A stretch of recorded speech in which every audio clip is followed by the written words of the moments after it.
intanto sono Bebe, ho 19 anni adesso,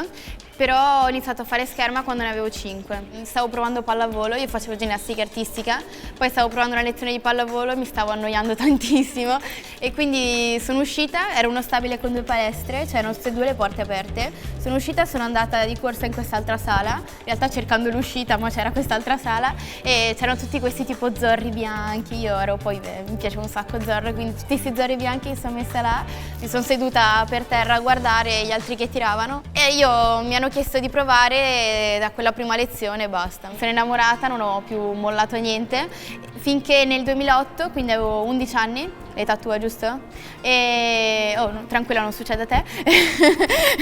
Ho avuto una malattia che si chiama meningococco, che in pratica, per spiegarvela, adesso c'è il vaccino, quindi chiedetelo alla mamma di farvi fare il vaccino, e in pratica questa malattia fa scoppiare le vene del corpo perché è un'infezione del sangue, fa scoppiare le vene del corpo tipo livido. Sono andata in ospedale e meno male ho avuto fortuna perché c'era un infermiere che aveva curato 2 anni prima un altro ragazzo della mia stessa malattia e quindi mi ha riconosciuto subito e da lì è andato, meno male c'è stato lui perché il 96% delle persone, dei ragazzi, adulti, grandi, bambini muoiono e quindi in realtà sono il 4%, quindi ragazzi mi è andata molto bene e insomma ho avuto questa malattia, sono stata 104 giorni in ospedale, quindi ho ripreso la scuola, ho ripreso subito, ho ripreso gli scout, quindi mancava solo la... Cosa mancava?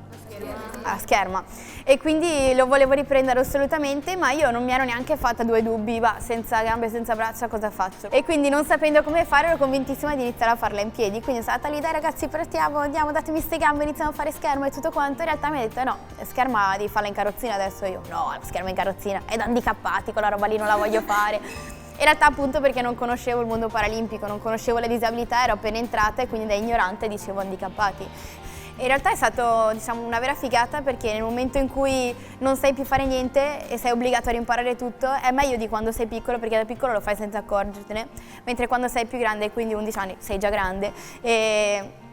rimparare è molto meglio perché comunque capisci come puoi fare, ti ingegni in qualche modo per riuscire a fare le cose e se non ti riescono ti intestardisci ancora di più finché lo fai perché sei lì da solo, non c'è mamma e papà, non puoi dire mamma aiutami te a fare questa cosa piuttosto che tuo fratello a fare un'altra cosa.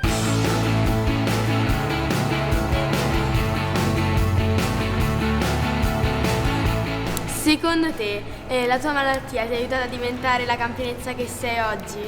Campionessa è un po' parolone, perché ancora sono ai primi anni della scherma, quindi per me io la vedo ancora come uno sport tranquillo, non mi sento campionessa di niente, anche perché secondo me nel momento in cui, cioè ve lo dico anche per voi, quando inizierete a vincere le gare e cose così, non sentitevi mai dei campioni, perché nel momento in cui vi sentite dei campioni non lo diventate più.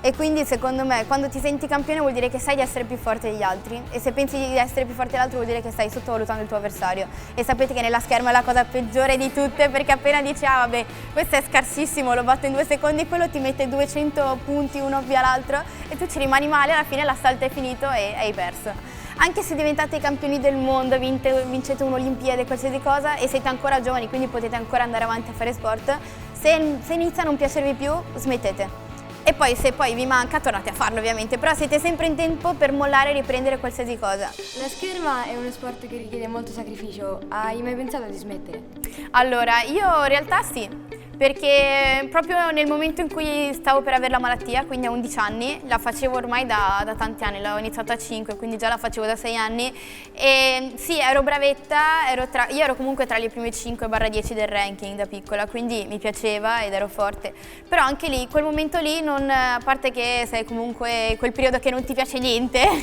e quindi stavo iniziando a non piacermi più, stavo iniziando ad annoiarmi a fare gli allenamenti, a me le gare piacciono un sacco ma devo ammettere che gli allenamenti è una palla e quindi stavo iniziando ad annoiarmi un po' e volevo proprio smettere. Poi un po' per fortuna ho avuto la malattia che mi ha fatto capire quanto in realtà era importante per me la scherma e quanto mi serviva anche proprio come persona. Secondo me uno che fa sport è 20 passi più avanti rispetto a un altro. Cioè io ve lo dico voi, rispetto a una qualsiasi altra persona che non fa sport siete molto più avanti, anche perché comunque la scherma vi porta a pensare molto più, cavoli, quello devo batterlo, siete sempre lì che dovete battere tutti, che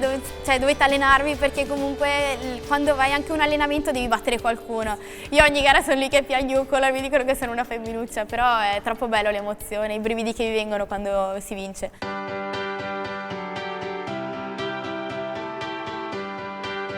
Che ne pensi delle Olimpiadi di 2024 a Roma? Io sono gasatissima, io non vedo l'ora di andare, Rio sarà la prima per me. Quando sono partiti i 500 sto facendo il countdown e quindi sono terrorizzata felicemente, insomma, anche perché ho la maturità, quindi più si avvicina a Rio più vuol dire che si sta avvicinando alla maturità e quindi è un macello. E vabbè, comunque di Roma io sono veramente felice perché comunque diciamo il mio scopo, il mio obiettivo è fare Rio come prima, poi fare Tokyo e fare come ultima Olimpiade con la scherma e Roma. Quindi io voglio proprio arrivare a Roma, farmi in casa l'ultima, far sì che vada bene e far sì che mi diverti un sacco. Cavoli, ce la meritiamo ragazzi, Roma è Roma E non so se sapete, ma quando c'è stata Roma 60, le prime Paralimpiadi sono state quelle di Roma. Quindi i primi veri giochi paralimpici sono stati a Roma, quindi sarebbe veramente troppo bello riaverli a casa e farli molto meglio di prima, perché comunque siamo passati alla storia non solo per questo ma per tantissime cose e quindi va cavoli, non vorresti averla in casa? Cioè a me vengono i brividi solo a pensarci, è veramente stupendo e quindi vorrei troppo che sia la mia ultima con la scherma e che insomma è bello, chissà che magari ci sarà anche uno di voi là, magari. Oh.